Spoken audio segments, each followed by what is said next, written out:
DYFI ও SFI এর মালদার police সুপারের দপ্তর ঘেরাওকে কেন্দ্র করে উত্তেজনা। রাজ্যের আইন শৃঙ্খলা পরিস্থিতি, আবাস যোজনা দুর্নীতি ও আরজি করের ঘটনা সহ একাধিক দাবিতে মীনাক্ষী মুখার্জির নেতৃত্বে ইংরেজ বাজারে সিপিএম এর যুব সংগঠন ডিওয়াইএফআই ও ছাত্র সংগঠন এসএফআই এর বিক্ষোভ মিছিল। পুলিশ সুপারের দপ্তর ঘেরাও মিছিল মালদা শহরের রথবাড়ি মোড় থেকে শুরু করে দপ্তরে এসে বিক্ষোভ প্রদর্শন করে ডিওয়াইএফআই ও এসএফআই কর্মী সমর্থকরা। আন্দোলনকারীরা দুটি ব্যারিকেড ভেঙে ভেতরে প্রবেশ করলেও এসপি অফিস ঢোকার প্রায় 500 মিটার আগেই তৈরি বাঁশের ব্যারিকেড দিয়ে তৈরি করা দুর্গ ভাঙতে পারেননি তারা, সেখানেই তাদের আটকে দেওয়া হয়। তার প্রতিবাদে কিছুক্ষণ গৌড় রোড এলাকায় পথ অবরোধ করে বিক্ষোভ দেখান। পরে পুলিশের হস্তক্ষেপে 5 জনের প্রতিনিধি দল পুলিশ সুপার অফিসে গিয়ে ডেপুটেশন দেয়। দুটো ব্যারিকেড টপকেও গিয়েছিলেন, তারপরে বাধা পেলেন। এখন কি কর্মসূচি, কি করবেন?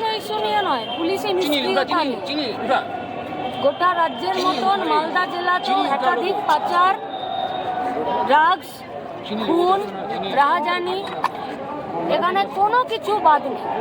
এমনকি টোটো যদি রাস্তায় চলছে, পঞ্চায়েত থেকে নির্দেশ দিয়ে দিচ্ছে যে 2000, 5000, 10,000 লাগবে, তার কোনো রসিদ নেই। কেন লাগবে? টোটোতে একটা লোক চাপলে 10 টাকা লাগে, আর সে সারাদিন মাথার ঘাম পায়ে ফেলে কোনো রকমে নিজের জীবনটা কাটায়। তো তার জন্য কেন তৃণমূলের নেতাদেরকে 2000, 5000 দিতে হবে? পুলিশ জানে না এসব? তো পুলিশ কি রাস্তার মোড়ে মোড়ে দাঁড়িয়ে থেকে শুধু ট্রাক থেকে আর বাস থেকে টাকা আদায় করার জন্য আছে, আর মানুষকে ভয় দেখানোর জন্য, আর যারা মানুষের উপরে অত্যাচার করবে তাদের হয়ে কাজ করার জন্য? তাই ছাত্র, যুব, মহিলা মিলে আজকে আমাদের এসপির সাথে এই বিভিন্ন ইস্যুতে কথা বলার কথা ছিল। কিসের জন্য ব্যারিকেড দিলেন, আর কিসের জন্য সংসেজে দাঁড়িয়ে আছেন, আর কিসের জন্য অত বড় বাসের স্ট্রাকচার করেছেন আমরা জানি না। আমাদের কমরেডরা প্রস্তুতি নিচ্ছেন, আমাদের ডেপুটেশন কপি রাখা আছে। যদি ওদের সত্যিকারের দক্ষতা, যোগ্যতা এবং সাহস থাকে আমাদের সাথে কথা বলবে, নইলে এই কথা গোটা মালদা জেলা এর পরে আবার বলবে। আজকে কতক্ষণ বসে থাকবেন যতক্ষণ ডেপুটেশন নেবেন? এসপির তো একটা নিজস্ব কোনো সাহস এবং একটা দক্ষতা, যোগ্যতার প্রয়োজন। এমনি এমনি তো 3টে অর্গানাইজেশন বেরিয়ে যায়নি রাস্তায়, নিশ্চিত তার কিছু কথা আছে। তাহলে এসপির কি উচিত ছিল না যে একবার তারা কি বলছে শুনেনি? নাকি তৃণমূলের টাকা কানে গোঁজা আছে বলে বাকি আর কিছু শুনতে পাচ্ছে না? তাহলে এখন ঘেরাও অবস্থান চলবে। ঠিক করতে হবে যে এসপিরা মানুষের জন্য, নাকি থানাগুলোকে যেমন তৃণমূলের পার্টি অফিসে পরিণত করে দিয়েছে, সেরকম এসপি তৃণমূলের দলদাসে পরিণত হয়েছে কিনা? কথা তো শুনবে যে কি বলতে চাইছে, কি বলতে চাইছে সেই কথা তো শুনবে।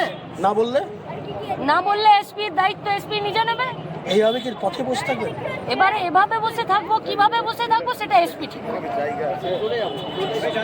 ক্ষতিকারক প্লাস্টিকের ক্যারিব্যাগ বর্জনের নির্দেশ দিয়েছে সরকার। চারিদিকে চলছে সচেতনতামূলক প্রচার কর্মসূচি। রায়গঞ্জেও তার ব্যতিক্রম নেই। ক্ষতিকারক প্লাস্টিক পরিবেশকে চরমভাবে দূষিত করছে। এর থেকে নিস্তার চাই। তাহলে উপায় কি? চিন্তা নেই, রায়গঞ্জে চলে এসেছে বিকল্প ব্যবস্থা। সবার জন্য সুখবর।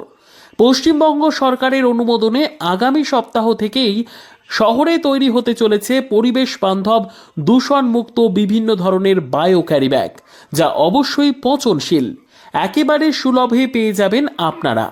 আগ্রহী বিক্রেতা ও ডিলারশিপের জন্য অতি সত্বর যোগাযোগ করুন আমাদের সাথে। আমাদের ঠিকানা ইকো ক্যারি ইন্ডাস্ট্রিজ, জেলখানা মোড়, রায়গঞ্জ, উত্তর দিনাজপুর। আমাদের মোবাইল নম্বর 7001178352 অথবা 9434171272 অথবা 8250161082 অথবা 9800217806।